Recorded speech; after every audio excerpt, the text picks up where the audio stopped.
పాడు అనే మాట కానీ నాశనము అనే మాట కానీ ఉండదు. నీతి విచారణకర్తగా, సమాధానమును అధికారిగా ప్రభు నియమించినాడు.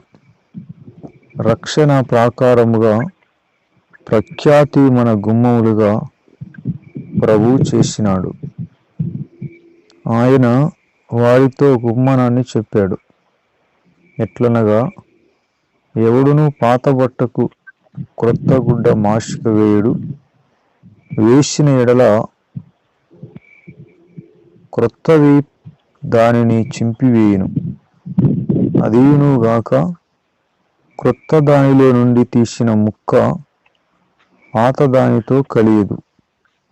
ఎవడును పాత తిత్తులలో క్రొత్త ద్రాక్షరసము పోయడు. పోసిన ఎడల క్రొత్త ద్రాక్షరసము తిత్తులను పిగుల్చును, రసము కారిపోవును, తిత్తులు కూడా పాడైపోతాయి. అయితే క్రొత్త ద్రాక్షరసము క్రొత్త తిత్తులలో పోయవలెను.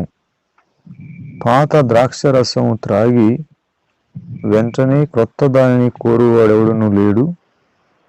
పాతదే మంచిది అనునని చెప్పాను. ఇక్కడ పాతది క్రొత్తది. పాత గుడ్డకు క్రొత్త మాసిక వేస్తే ఉండేది కాస్త ఇంకా చినిగిపోతుంది. అంతేకాకుండా క్రొత్త గుడ్డను తీసుకొని, ఆ క్రొత్త ముక్కను తీసుకొని పాత దానితో ఎవరు కూడా కలపరు. క్రొత్తది కూడా పాడైపోతుంది. అది దేనికి పనికిరాదు. ద్రాక్షరసం కూడా క్రొత్త ద్రాక్షరసాన్ని పాత తిత్తుల్లో పోస్తే అవి పిగలిపడిపోతాయి. రసమంతా కారిపోతుంది. క్రొత్తది క్రొత్త దాంట్లోనే పోయాలి. అనగా యేసుక్రీస్తునందు ఉన్నవారికి వారి జీవితాలు నూతన సృష్టి. పాతవి గతించెను, సమస్తము క్రొత్తవాయెను. ప్రభు ఎప్పుడు కూడా నూతన పరుస్తూ ఉంటాడు. మనము కూడా దినదినము ఆత్మను నూతన పరుచుకోవాలి. ఇదిగో సమస్తమును క్రొత్తవిగా చేయుచున్నాను అని ఆయన అన్నాడు. నూతన జీవితము, పాత జీవితము, ఇది ప్రతి ఒక్కరికి ఉంటుంది.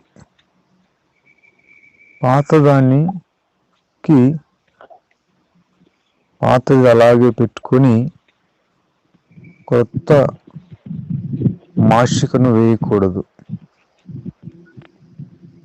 పాతది చీకటి, క్రొత్తది వెలుగు. పూర్వము మీరు చీకటి వింటిరి, అయితే ఇప్పుడు ప్రభువునందు వెలుగై ఉన్నారు. అది అంధకారము, ఇది తేజోవంతమైన జీవితం.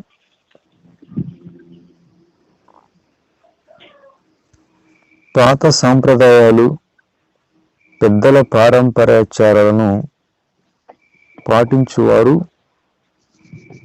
దేవుని వాక్యాన్ని నిరర్థకం చేస్తారు. మనం క్రొత్తగా నూతనమైన జీవితాన్ని కలిగి ఉండాలంటే పాత వాటిని పూర్తిగా వదిలిపెట్టాలి. మన పాత స్వభావం మార్చుకోకుండా క్రొత్తది కావాలంటే మాసిక వేసినట్టే ఉంటుంది. పాత గుడ్డకి క్రొత్త మాసిక వేస్తే ఉండేది కాస్త కూడా ఇంకా చినుగు ఎక్కువ అవుతుంది. అందుకే మనము పాప స్వభావాన్ని పూర్తిగా తీసివేయాలి.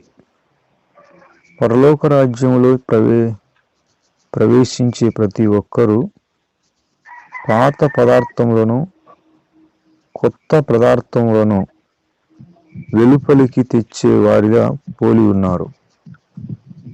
పాత పదార్థములు బయట పారవేసి క్రొత్త పదార్థములతో తమ జీవితాలను నింపుకుంటారు. పాత రోత, క్రొత్త వింత. ఆ సామెత దాని భావము మరి లోకరీతిగా వేరే అయినా యేసుక్రీస్తునందు పాత పాప స్వభావం అనేది మనకు రోతగా ఉండాలి. యేసుక్రీస్తు ద్వారా వచ్చే ఈ క్రొత్త స్వభావము మనం అపురూపముగా స్వీకరించాలి. అలాగే లోకంలో మరొక ఇంగ్లీష్ సామెత ఉంది, ఓల్డ్ ఈజ్ గోల్డ్ అని. కానీ ఆత్మీయముగా ఇది పనికిరాదు. ఓల్డ్ ఈజ్ బ్యాడ్, అది డార్క్, పాతది చీకటి, క్రీస్తునందు వెలుగు. పాత స్వభావము, కుల ఆచారాలు, మత సాంప్రదాయాలు, ఈ కట్టుబాట్లు, పెద్దల పారంపర్యాచారాలు, వాటిలో ఏమాత్రం పవిత్రత లేదు. మనుషులకు ప్రయోజనకరమైనవి అందులో ఉండవు. ఎంతసేపు అవి మనుషులను బాధ పెట్టిగా ఉంటాయి, కానీ వాటిలో ప్రయోజనం అనేది ఉండదు. ఏదైనా కానీ మనిషికి ప్రయోజనాన్ని, పొరుగువాడికి ఇబ్బంది లేకుండా చేసేదిగా ఉండాలి. చాలామంది ప్రయాణం వెళ్ళేటప్పుడు విధవరాళ్ళు ఎదురుగా వస్తే ముఖం అదోలా పెట్టుకొని ఇంటికెళ్ళి ఒక అరగంట సేపు ఆగి మళ్ళీ వెళ్తారు. అదొక ఆచారం లాగా మనుషులు పాటిస్తారు.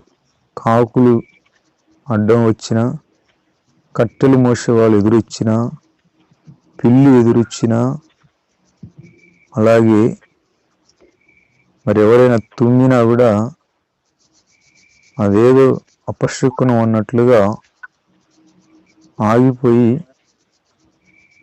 మరలా వెళ్తారు.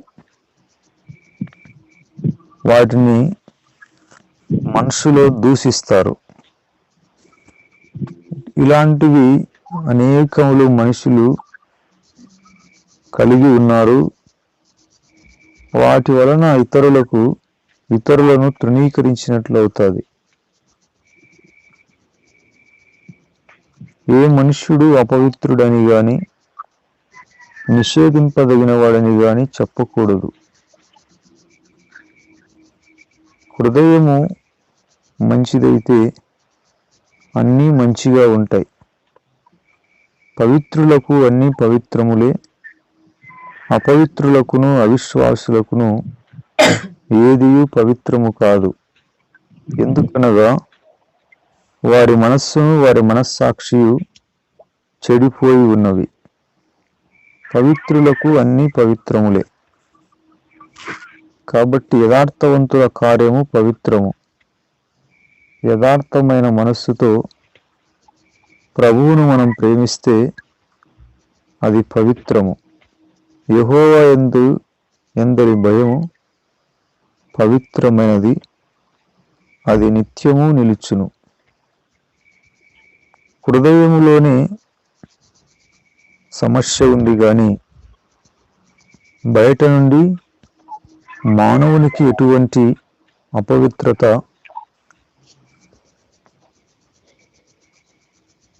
రాదు. హృదయమే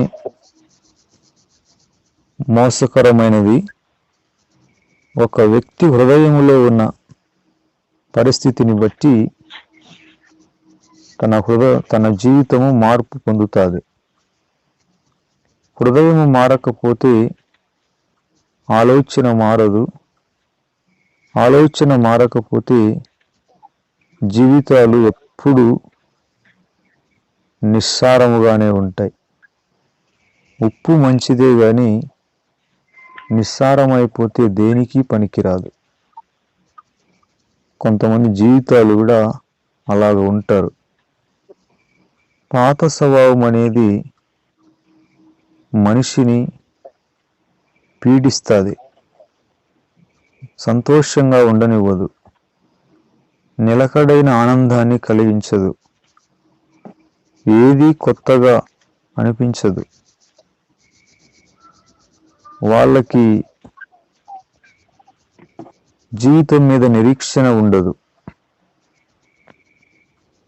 ప్రభువునందు ఆనందించుడి, మరలా చెప్పుదును ఆనందించుడి. దేని గూర్చి చింతపడవద్దు గాని ప్రతి విషయమందు ప్రార్థన విజ్ఞాపనల చేత మీ పరిస్థితులను ప్రభువుకు తెలియజేయండి. ఆయన ఎక్కడో లేడు, సమీపముగా ఉన్నాడు, మీ దగ్గరే ఉన్నాడు. అప్పుడు సమస్త జ్ఞానమునకు మించిన యేసుక్రీస్తు సమాధానము మన హృదయములో ఏలుతుంది. ఈ బబులోనులో శద్రకు, మేషాకు, అబేద్నెగో అనే యవనస్తులు, దైవజనులు ఆ విగ్రహానికి సాగిలపడలేదు అనే నెపముతో వారిని భయంకరమైన అగ్నిగుండంలో పడవేయడానికి నెబుకద్నెజరు వారి మీద ఉరుములు ఉరిమాడు. అన్నాడు, ఈ భయంకరమైన అగ్నిగుండంలో నుండి మిమ్మును తప్పించే దేవుడు ఎక్కడ అన్నాడు.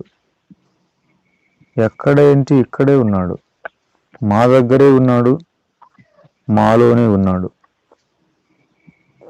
మిమ్మల్ని తప్పించే దేవుడు ఎక్కడ ఉన్నాడని అడిగాడు.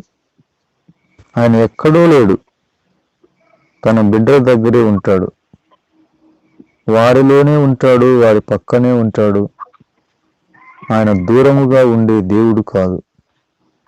సదాకాలము నేను నీతో కూడా ఉన్నాను, నిన్ను విడువను, ఎడబాయను, ఎంత మాత్రము నిన్ను ఎడబాయను అని చెప్పాడు. ఆయన ఉండువాడే, లేనివాడు కాదు. నీ దేవుడు ఎక్కడ ఉన్నాడని అడిగాడు అతను. కానీ వాళ్ళు అనుకున్నారు, ఎక్కడో లేడు, ఆయన మా దగ్గరే ఉన్నాడు. తన బిడ్డలు ఎక్కడుంటే ఆయన అక్కడ ఉంటాడు. ఎక్కడ 2-3 నా నామమున కూడి ఉంటారు, వారి మధ్యలో నేను ఉంటాను. ఆ 3 యవనస్తుల మధ్యలో ప్రభు ఉన్నాడు. అగ్నిగుండంలో వేశాడు అతను, కానీ వారి మధ్యలో ప్రభు నిలబడ్డాడు. వారు భయపడలేదు. ప్రభు సన్నిధిని వారు అనుభవించారు. వారి గుండెల్లో ప్రభు సమాధానం ఏలుబడి చేసింది. వారి ముఖాలు విచారంతో ఉండలేదు.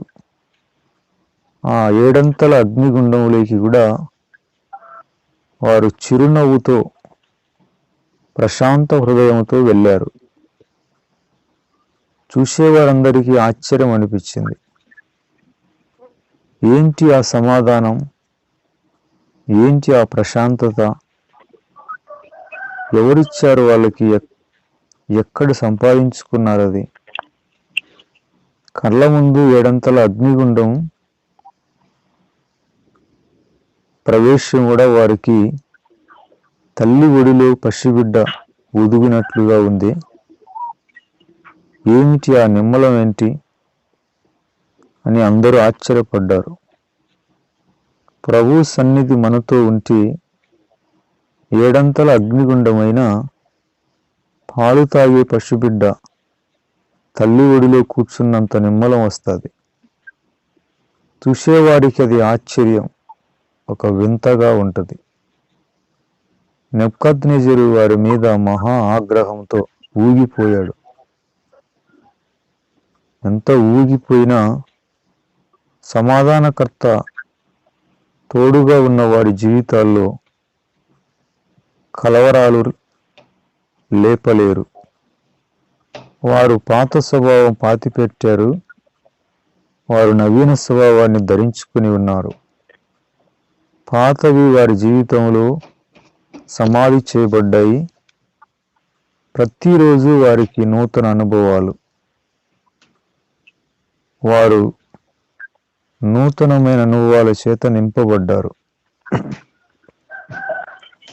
పాతవి పక్కలో పెట్టుకొని క్రొత్తది కావాలంటే రాదు. దానికి దీనికి సంబంధం లేదు. ఆహార పదార్థాలు తినే నియమాలలో ప్రభువు లేవీకాండంలో, ద్వితీయోపదేశకాండంలో చక్కగా రాసి పెట్టాడు. ఏవి నెమరు వేస్తాయో, ఏవి గిట్టలు చేయబడి ఉంటాయో అవి మీకు పవిత్రమైనవి అన్నాడు. గిట్టలు చేలకపోయినా, నెమరు వేయకపోయినా, ఒకవేళ వాటిలో ఒకటున్నా కూడా అది అపవిత్రం. గిట్టలు చీలి నెమరు వేయకపోతే అది మీకు అపవిత్రము అన్నాడు.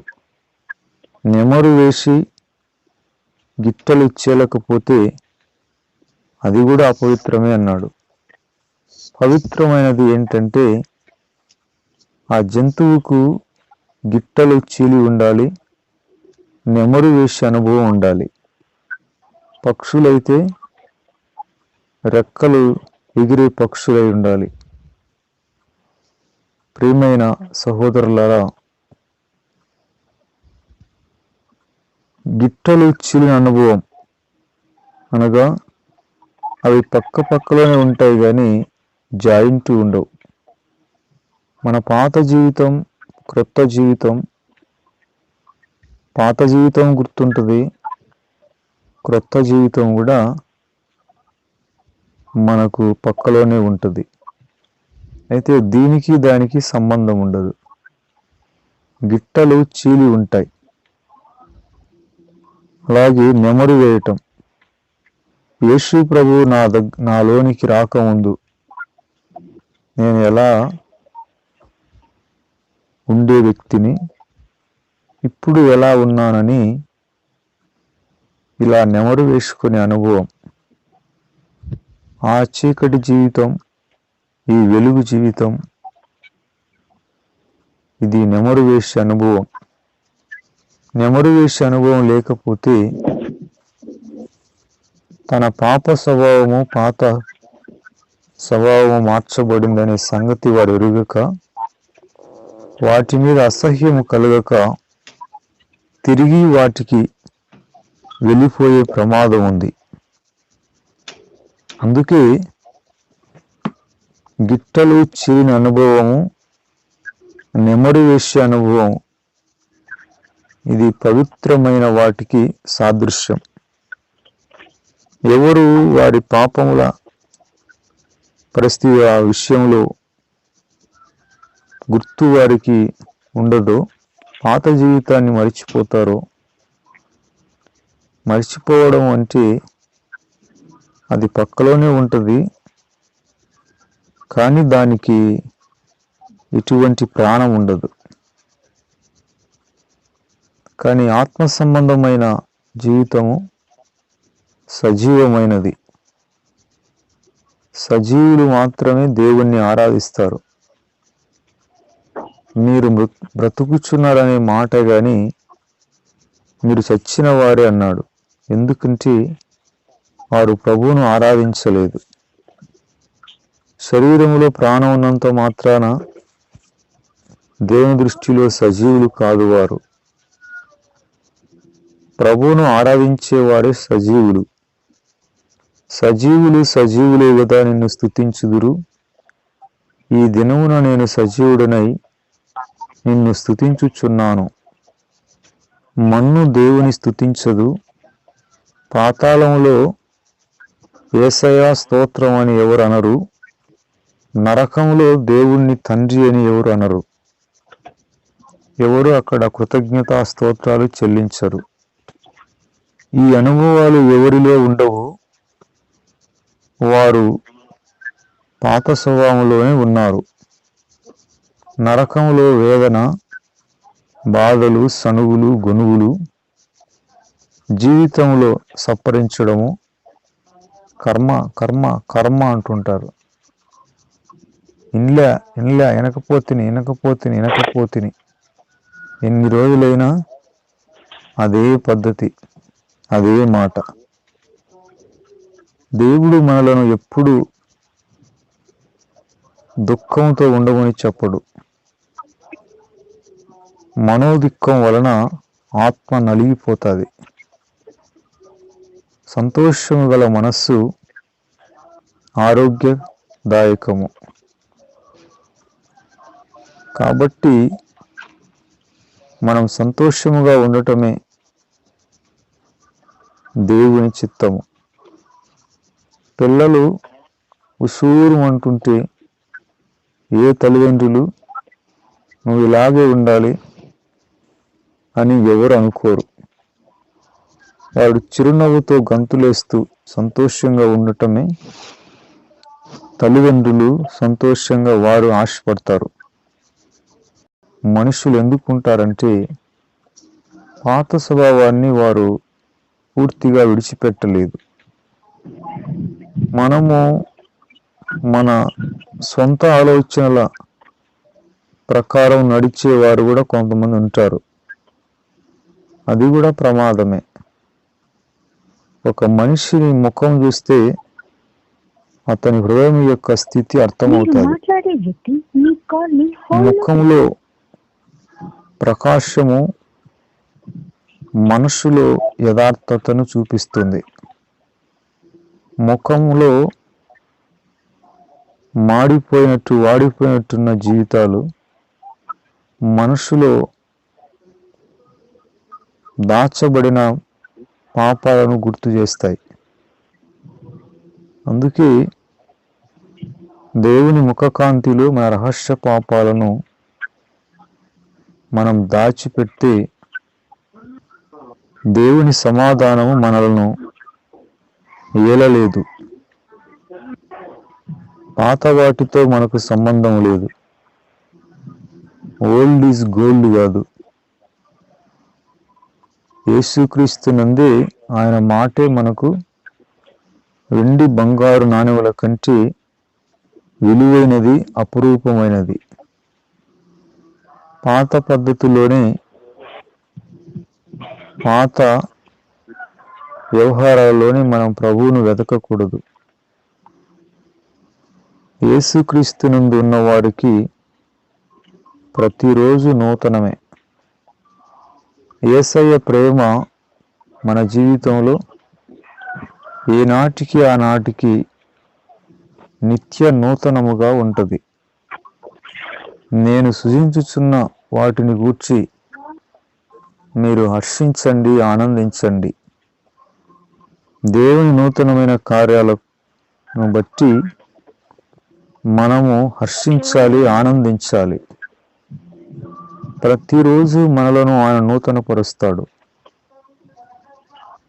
చూడండి, మనము బాణలో నీళ్లు తాగాలంటే వారం రోజులు అలాగే పెట్టుకున్నాం అనుకోండి, అవి వాసన వస్తాయి.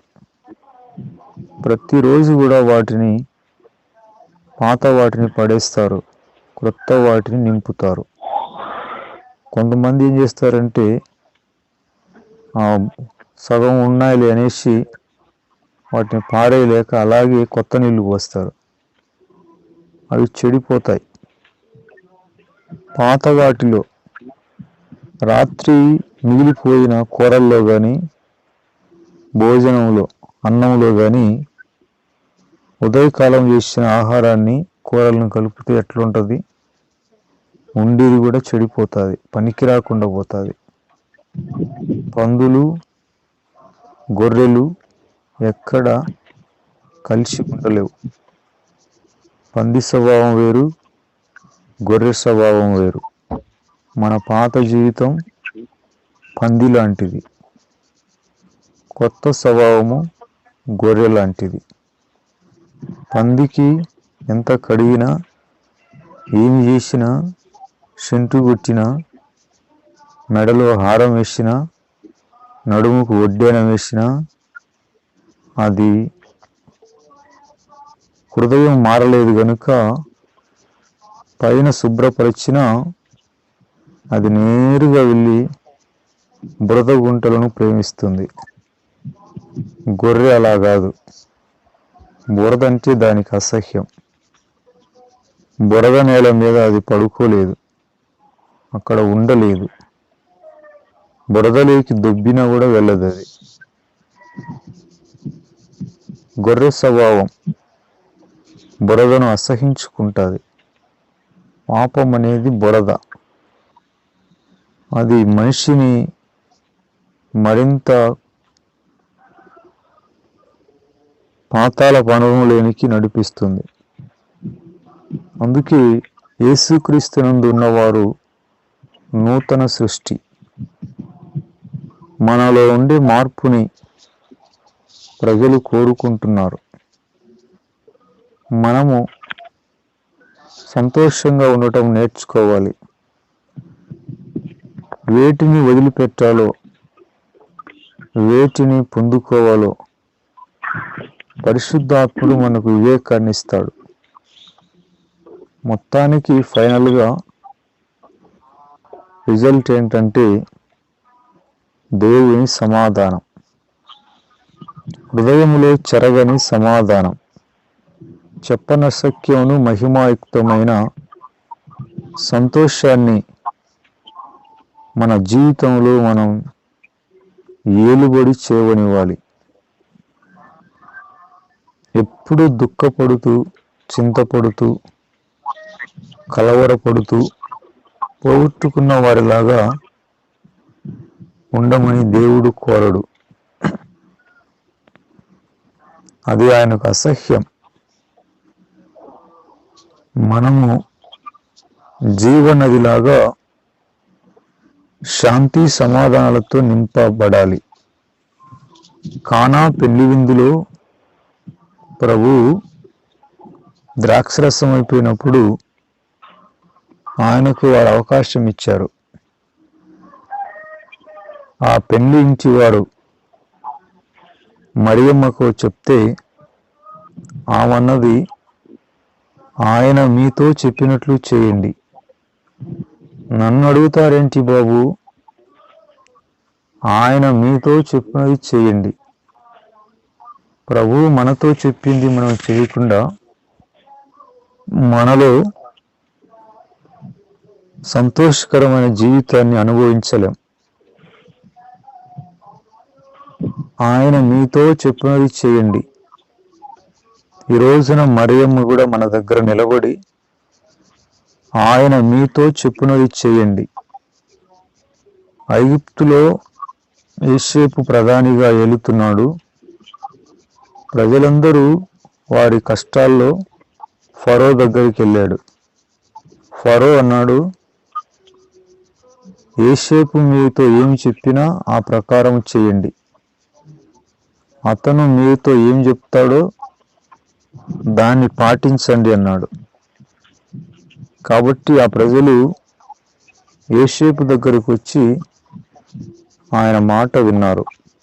వారి జీవితాల్లో ఉండే కరువును తీర్చుకున్నారు. ఇక్కడ యేసు ప్రభు చెప్పినట్లుగా ఆ పెళ్లి ఇంటి వారు చేశారు. 6 రాతి బాణలు, పాతవి కాదు, క్రొత్తవి. మామూలుగా పెళ్లి ఇళ్లలో కొత్త బాణలు ఉంటాయి, కొత్తవి ఉంటాయి, అన్నీ కూడా పాతది వాడరు. ఎవరు ఏ పెళ్లి కుమారుడు పెళ్లి కుమార్తె పాత బట్టలు వేసుకోరు. వారు ధరించే ప్రతిదీ కూడా క్రొత్తదే ఉంటుంది సాధ్యమైనంత వరకు. పాత పందిరిలో ఎవరు పెళ్లి చేసుకోరు, కొత్తగా ఉంటుంది అది. పాత ఇంటిలో పెళ్లి పెట్టుకోరు ఎవరు, కనీసం సున్నమైనా కొట్టుకుంటారు. కొట్టుకోలేదనుకోండి ఇదేం పెళ్లి, వీళ్ళేం మనుషులు అని ప్రజలు వాళ్ళని ముక్కు మీద పొడుస్తారు. కనీసం సున్నమైనా కొట్టుకుంటారు వాళ్ళ ఇంటికి. బట్టలు కూడా కొత్తగా ఉంటాయి. మనం ముందే విన్నాము కదా, పెళ్లి కుమారుడు తమతో ఉన్నంత కాలం వారు ఉపవాసం ఉంటారా?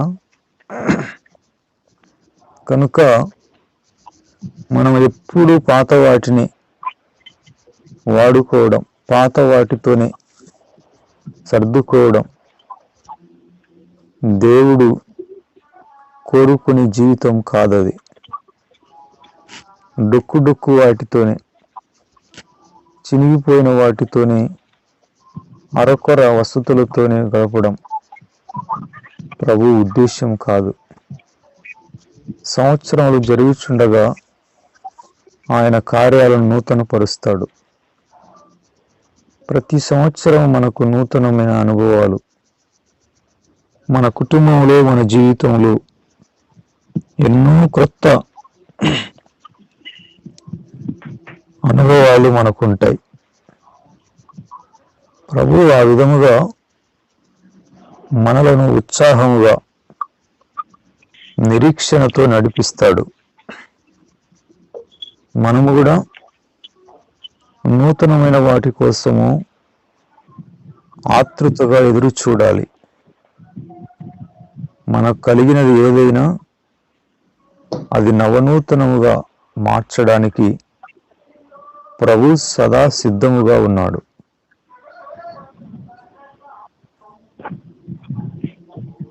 అక్కడ పెండ్లి విందులో వారు కొత్త రాతి బాణలు నింపారు, నీటితో నింపారు. కొత్త బాణల్లో సామాన్యమైన నీటిని నింపడం వారి విశ్వాసాన్ని మనం చూడగలం. ప్రభు మాటల ప్రకారం వారు చేశారు. పూర్తిగా వాటికి మూత పెట్టమన్నాడు, పెట్టారు. ఇప్పుడు అన్నాడు ప్రభు, మీరు జగ్గులతో ముంచుకొని ఇప్పుడు భోజనం చేసే వారికి పోయండి అన్నాడు. విశ్వాసం లేని వారు ఆ బాణలలో ఉండే మూత తీసి జగ్గులతో ముంచలేరు. విశ్వాసం ఉన్నవారు మాత్రమే జగ్గులతో ముంచినారు. తీసుకొని ఆ భోజనం తినే వారికి పోస్తే త్రాగిన ప్రతి వారు కూడా ఆశ్చర్యపడిపోయినారు. ఎప్పుడూ ఇటువంటి ద్రాక్ష రసాన్ని తాగలేదే, ఇది ఎక్కడి నుండి వచ్చింది? తాగిన ప్రతి ఒక్కరూ ఆశ్చర్యపడ్డారు. ఇంటి యజమాని అడిగారు, అయ్యా, ఈ రసం ఇలాంటిది ఎప్పుడు మేము చూడలేదే, ఎంత రుచికరంగా ఉంది. చాలామంది ఏం చేస్తారంటే, బాగా పెళ్లి సగం జరిగిపోయిన తర్వాత ప్రజలు మత్తులో ఉండినప్పుడు పనికి మారిన ద్రాక్షరసాన్ని, పాతగా చెడిపోయిన దాన్ని పోస్తారు, మిక్స్ చేస్తారు. కానీ నువ్వేంటి, ఈ విందు భోజనం చివరికి వచ్చినా కూడా ఇంకా శ్రేష్టమైన ద్రాక్షరసాన్ని పెట్టుకొని ఉండవే, ఇంతకు ఎక్కడ వచ్చావేంటి అని ఆ త్రాగిన ప్రతి ఒక్కరూ ఆ ఇంటి వాళ్ళని అడుగుతున్నారు. ఎందుకు అంటే యేసు ప్రభు అక్కడ ఉన్నాడు. ఆయన మాట ప్రకారం వారు చేశారు. విందు భోజనం ముగింపునకు వచ్చిన ద్రాక్షరసం మాత్రము చాలా నూతనంగా ఉంది. అద్భుతమైన రుచిని వారు అనుభవించారు. సామాన్యమైన నీటిని ప్రభువు అద్భుతమైన రుచిగా మార్చాడు. అలాగే సామాన్యమైన బ్రతుకులను అపురూపమైన వారిగా, అసమానమైన జీవితాలుగా ఆయన మార్చగలడు.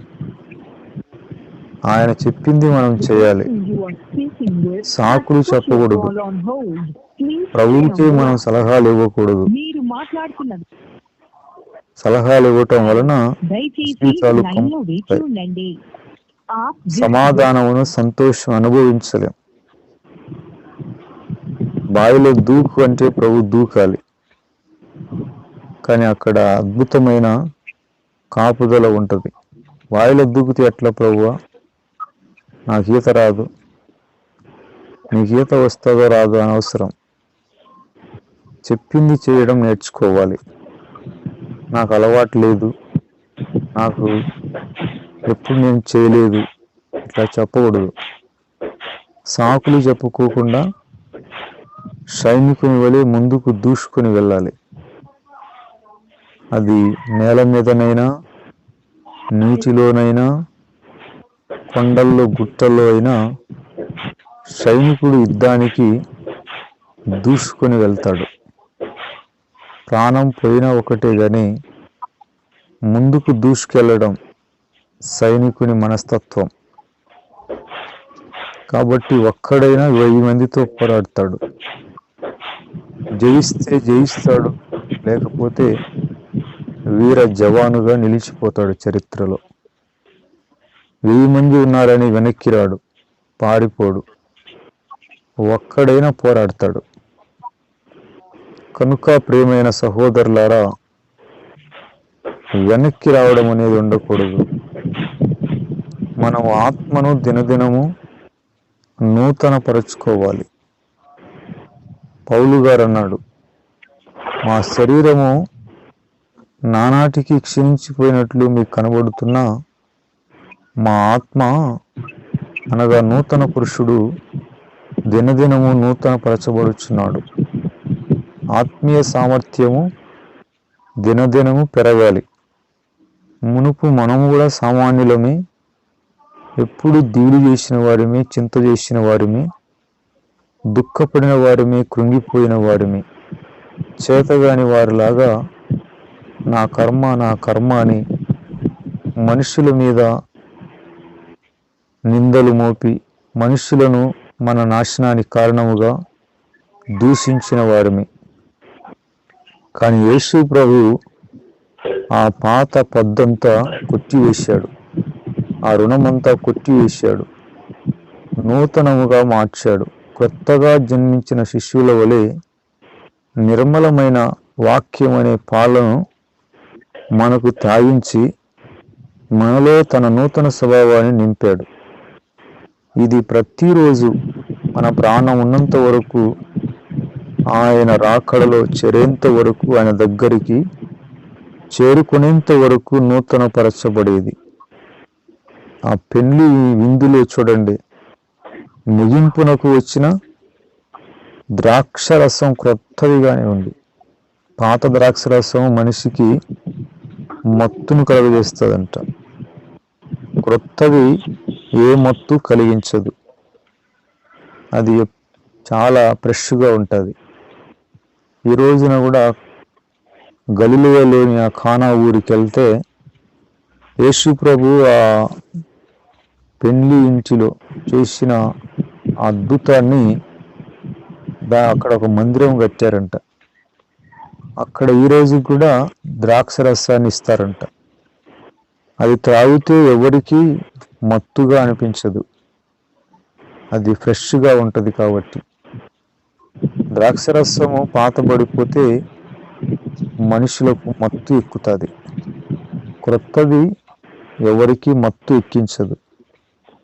పాత స్వభావము, పాప స్వభావము కూడా మనిషిని మత్తులో దించుతుంది.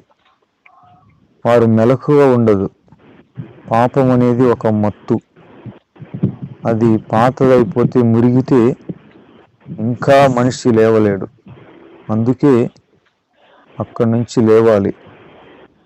మెలకువతో నూతనమైన వాటి కోసం ఆశపడాలి. యేసుక్రీస్తునందు సమస్తము నూతన పరచబడ్డాయి. పాత వాటితో ఎవరు కూడా మమేకము కాకూడదు, మత్తులుగా ఉండకూడదు. పాతదానికి కొత్తదానికి సంబంధం లేదు. గిట్టలు చిలిన అనుభవం. ఆ పెళ్లి విందు ఆశ్చర్యపడిపోయారు. యేసు ప్రభు మొట్టమొదటిగా తన పరిచర్యలో సామాన్యమైన నీటిని ద్రాక్షరసముగా మార్చాడు. అది అపురూపమైన రుచి. ఎవరూ ఎప్పుడూ అటువంటి ద్రాక్షరసాన్ని త్రాగలేదు. అది కేవలము పరలోకపు తండ్రి శరీరధారిగా వచ్చి ఆ కొరతను గొప్ప అపురూపముగా అద్భుతముగా మార్చాడు. ఆ కార్యం చూసినప్పుడు శిష్యులు యేసు ప్రభువునందు విశ్వాసం ఉంచారు. కాబట్టి ప్రభువును నమ్మడానికి ఏదైనా ఒక సూచ్యక్రియ, ఒక క్రియను నాలో జరిగించమని అడగండి, ఆయన అటువంటివి ఎన్నో చేస్తాడు. కనుక పాతదాన్ని చాలామంది చివరిగా పాత ద్రాక్షరసం త్రాగి వెంటనే క్రొత్తదానిని కోరువాడెవడనూ లేడు, పాతదే మంచిది అంటాడు అని చెప్పాడు. చాలామంది యేసుక్రీస్తు దగ్గరికి వచ్చి కూడా పాత వాటి గురించి ఆలోచన చేస్తూ ఉంటారు. అదే బాగుండే అని. ఐగుప్తును విడిచిపోయిన ఇశ్రాయేలీయులు అరణ్య మార్గంలో ఐగుప్తు నెత్తిన పెట్టుకొని తిరుగుతున్నారు. సరిగ్గా 11 రోజుల్లో వెళ్ళాల్సిన ప్రయాణం 40 ఏండ్లైనా కూడా వాళ్ళు వెళ్ళలేకపోయారు. ఎంత ఘోరమో చూడండి, ఎంత ఘోరం. ఎందుకంటే వారి నెత్తి మీద ఐగుప్తు ఉంది. మాకు ఐగుప్తులోనే బాగుండే, కీరకాయలు, ఉల్లిపాయలు, దోసకాయలు, బెండకాయలు, కాకరకాయలు ఎంత బాగుండేవి. ఇక్కడ ఏం లేదు. ఈ మన్నా ఉదయము సాయంకాలము మాంసం, ఇంతేనా? ఇంకా తాలింపులు లేదా? ఐగుప్తును వాళ్ళు నెత్తిన పెట్టుకొని ఊరేగుతున్నారు. పాత ఐగుప్తును నెత్తిన పెట్టుకొని ఎక్కడ వారు నూతన యెరూషలేముకు చేరతారు? అందుకే వారు అరణ్యంలో రాలిపోయారు. పాత ఐగుప్తును దిబ్బలో పడేసి కొత్త వాటి కోసం మనం వేగిరపడాలి. మీరు క్రీస్తునందు మృతులైనట్లయితే పైనున్న వాటిని వెదకండి అని ప్రభువు చెప్పాడు. ఆ లేఖనాల్లో మనం చూడగలం. పాత స్వభావము మనలో వృద్ధి చెందాలి. అటువంటి వారే పైనున్న వాటిని వెతుకుతారు. పైనున్న వాటిని వెతకలేదంటే స్వభావము మార్చబడలేదు, పాప స్వభావము వారిలో ఇంకా ఉంది అని. కనుక మీ కనులెత్తి చూడండి, ప్రభువును, ఆయనలో ఉండే నూతన ప్రభావాన్ని చూడండి. పాతది మంచిది అనద్దు. పాపము ఎలా మంచిదైతుంది? మన హృదయములో నూతనమైన మార్పులను క్రీస్తులో మనం ఆశించాలి. అలాగే మన జీవితాల్లో, మన కుటుంబాలలో, పిల్లల జీవితాల్లో దేవునికి అనుకూలమైన నూతన క్రియలను, నూతన ప్రభావాలను మనం ఆశించాలి, వెంబడించాలి. దేవుడు ఆ విధముగా మనలను ప్రతిరోజు నవనూతన పరుస్తాడు. మన నోట క్రొత్త కీర్తన ఉంచుతాడు. మన జీవితాలను నూతన గీతాలతో నింపుతాడు. ఇది నూతనమైన మార్గం. ముందు ఎన్నడూ వెళ్ళని నూతన మార్గం ఇది యేసుక్రీస్తునందు. ఇంతకుముందు వెళ్ళినది కాదు ఇది.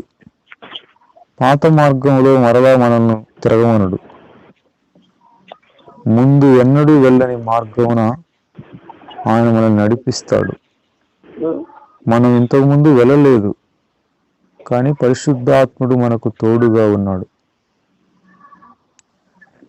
నీ ముందెన్నడు వెళ్ళని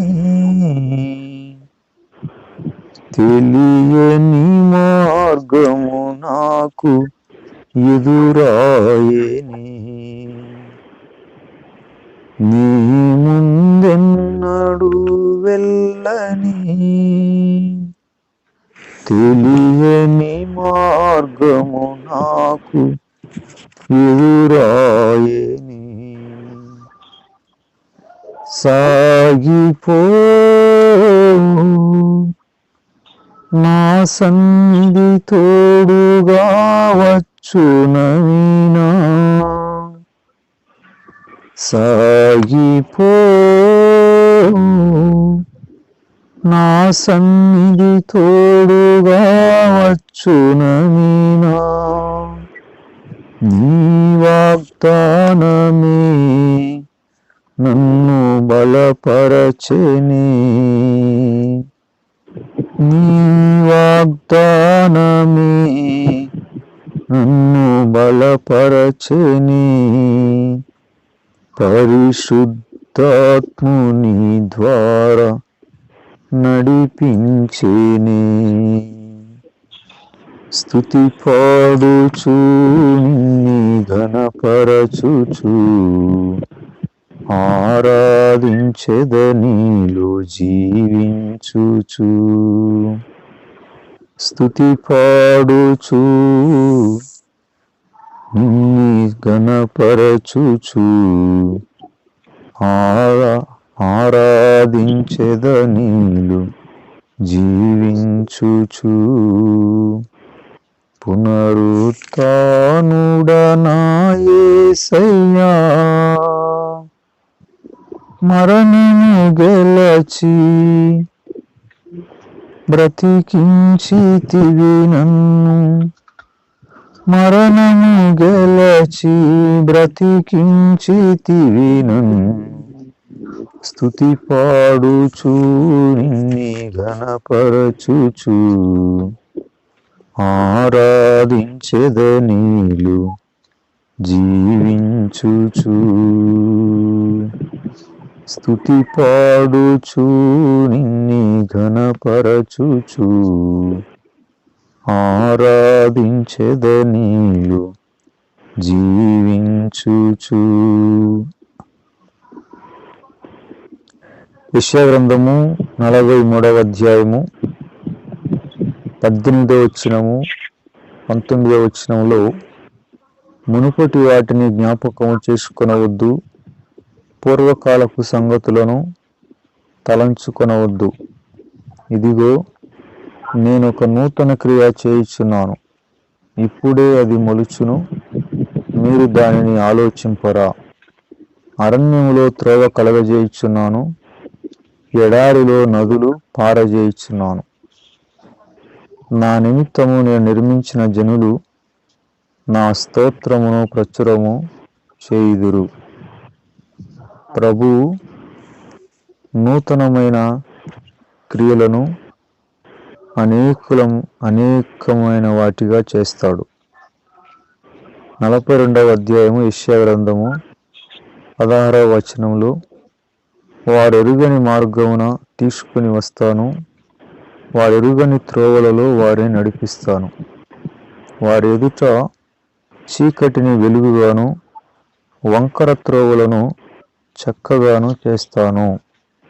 నేను వారిని విడువక ఈ కార్యములు చేస్తాను అని ఆయన వాగ్దానం ఇస్తున్నాడు. నూతనమైన క్రియ. 47వ అధ్యాయం యెషయా గ్రంథంలో 6వ వచనంలో, తెలియని మరుగైన క్రొత్త సంగతులు నేనిక మీదట నీకు తెలియజేయుచున్నాను. అవి పూర్వకాలమున సృజింపబడినవి కావు, అవి ఇప్పుడు కలిగినవే. అది నాకు తెలిసే ఉన్నదని నీవు చెప్పకున్నట్లు ఈ దినమునకు ముందు నీవు వాటిని విని ఉండలేదు. అవి నీకు వినబడనే లేదు, నీకు తెలియబడనే లేదు. పూర్వము నుండి నీ చెవి తెరవబడనే లేదు. చూడండి, ఇంతకుముందు మనం విన్న వాటి కాదు అవి ఇప్పుడు పుట్టినవి. ప్రభువు ఎప్పటికప్పుడు నూతన పరుస్తాడు. కొత్తమైన మరుగైన సంగతులను మనకు తెలియజేస్తాడు. నాకు తెలుసులే అనే దానికి కాదు, అవి ఎవరూ ఎప్పుడు వినలేదు. అవి ఇప్పుడే మన కోసము అటువంటివి ఎన్నో ఆయన దాచిపెట్టాడు. నాకు మొరపెట్టుము, నేను నీకు ఉత్తరమిచ్చేదను, నీవు గ్రహింపలేని గొప్ప సంగతులను నీకు తెలియజేస్తాను. ప్రభువులో ఎప్పటికీ మనకు నవనూతనమైన సంగతులు ఎన్నో ఉన్నాయి. వాటిని మనం వెదకాలి. అప్పుడు మన జీవితాలు కూడా నూతన పరచబడతాయి. సమస్త విషయాలలో నవనూతన పరచబడతాం. ప్రభు ఈ మాటలను దీవించునుగాక. ఆమేన్. ప్రేమగల తండ్రి, వందనాలు, స్తోత్రాలు నాయనా. ప్రభువా, మా జీవితాలను నూతన పరచండి. మా సరిహద్దులలో నూతనమైన క్రియలు జరిగించండి. మా పాప స్వభావమును ఎక్కడ మేము మరలా ఆశించక సంపూర్ణముగా దాన్ని పాతిపెట్టి క్రొత్త తిత్తులలో క్రొత్త ద్రాక్షరసాన్ని పోసినట్లుగా మా జీవితాలను నూతన పరచండి నాయనా. సంవత్సరం జరుగుచుండగా నూతన కార్యాలు చేయి నాయనా. మా సరిహద్దులను నూతన పరచండి. పరిశుద్ధాత్ముడా, మమ్మల్ని నడిపించండి నైనా. మీకు వందనాలు. మాకు కలిగిన ప్రతి వాటిని నవనూతనముగా మార్చండి ప్రభువా. మీరు కలుగజేసే నూతనమైన వాటి కోసం మేము ఎదురు చూస్తున్నాం. పాత వాటితోనే తృప్తి పడక ఎప్పటికప్పుడు నూతనమైనవిగా మా సరిహద్దులను నిర్మించుకోవడానికి సామర్థ్యమును, బలమును, ప్రభావాన్ని దయచేయండి. మా మనసును నూతనపరచండి. మీ ఆలోచనలోనికి మమ్మలను కూడా నడిపించండి. ఈ శబ్దం వింటున్న ప్రతి ఒక్కరిని పేరు పేరున వారి జీవితాల్లో నవనూతనమైన కార్యాలు జరిగించమని, నూతన క్రియలు ఎన్నో మీరు చేయగలరని విశ్వసిస్తూ క్రీస్తు యేసు నామములో వేడుకుంటున్నాము తండ్రి. ఆమేన్.